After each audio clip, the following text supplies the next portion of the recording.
Wow, who knew the world of wine was that deep?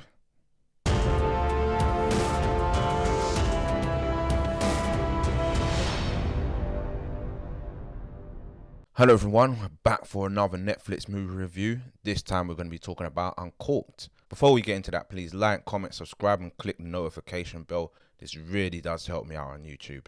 Now, Uncorked, it stars Mamadou Athie as Elijah, Courtney B. Vance as Lewis, his dad, and Niecy Nash as Sylvia, his mum. So the premise of the film is very simple. Elijah wants to be a master sommelier, but his dad wants him to continue on the family-run barbecue business set in Memphis. So what is a sommelier? Sommelier is a master of wine. They know everything about wine. You ask them any question, where it's from, just from the smell, they can tell where it originates from. There are less than 200 in the world, so it lets you know what you're dealing with, what such a specialist area this is. So in the opening of the film, it obviously takes a look at the wine business, but it also takes a look at the barbecue business. And I found this very interesting because there are obviously some similarities that you wouldn't even think about. You've got to research the sort of wood that you're using when you're using a barbecue. So I like the fact the director showed us the contrast, but also the similarities between the two industries. I liked how he actually set up the premise of the film. Elijah works in a wine shop. A girl comes into the shop. She's looking for a wine. He then goes on this whole spiel about this wine goes with this and this wine.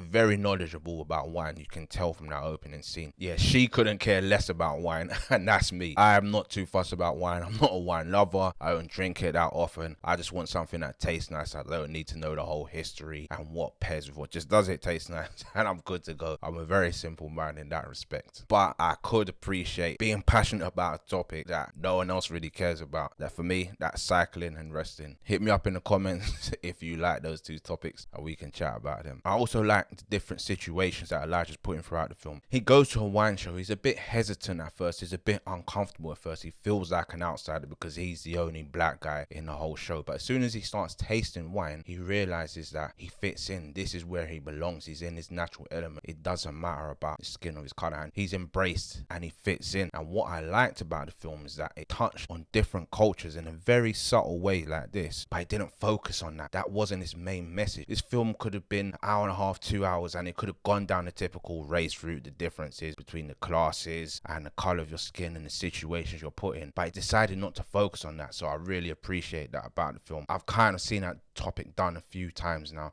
so it was refreshing to see that it touched on it in a very subtle way, but that wasn't the main focus of the film. His dad really wants him to take over the family barbecue business because this is something that he took over from his dad, and he's been grooming Elijah since he was like 2-3 years old to be able to take over. So you can understand there's an interesting power dynamic because obviously Elijah wanting to become a sommelier requires a big commitment. And I think that was purposely done by that director because I think there's always that barrier between men in terms of expressing their emotions. So I liked that. The go-between is Elijah's mum, Niecy Nash. She is the one who relays the messages. And again, I can relate to that because when I was growing up, it was a similar thing between me, my mum and my dad. My mum was always the one who was trying to be on my dad's side, but also trying to be on my side. So I felt that as well. Speaking about Niecy Nash, let's talk about her performance. I thought she did okay in this movie. Typical, nothing what I wouldn't expect from her. Courtney B. Vance delivered an okay performance as well. Didn't really have that much to do. I loved him in the OJ show, but here he's a bit limited. He's good, but nothing special. He has his typical old wry humor that you would expect from a dad. So he plays the part reasonably well. Mamadou, this is one of his first big movies on screen, and I thought he did okay. He didn't blow me out of the water. It's not a career-defining performance. It's not something that's necessarily got me interested to see what he works on next. I also just want to touch on the soundtrack. The soundtrack for this movie in parts were very good. I felt it encapsulated the Memphis culture. Even when they went to different countries, the sound changed there. But then there are also bad parts of the soundtrack where it was just a bit too loud for the situation, and it seemed to just randomly come on at moments that you wouldn't really expect. You were meant to take in particular scenes in the film, and the music just overtook that scene. But the real problems with this movie start from the second half. It's not fast paced as it is, but it grinds to a complete halt.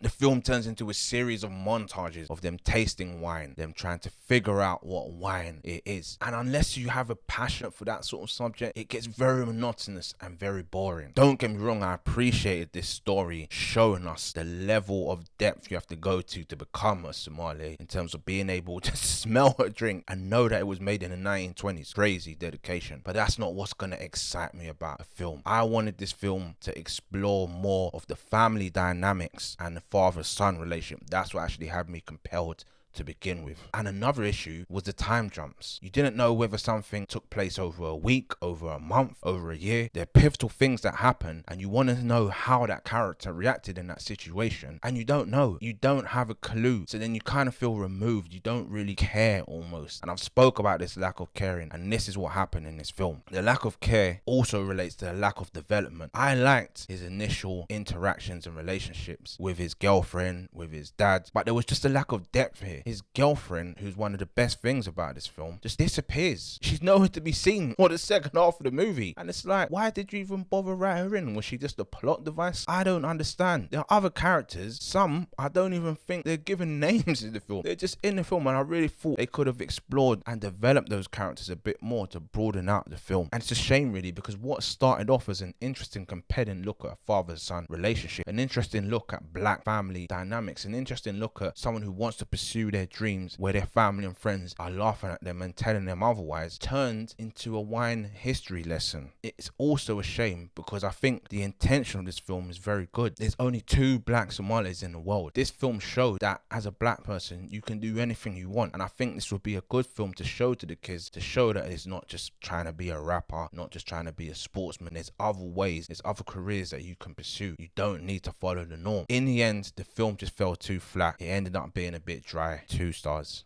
Thanks for watching. Please like, comment, and watch some of my other videos.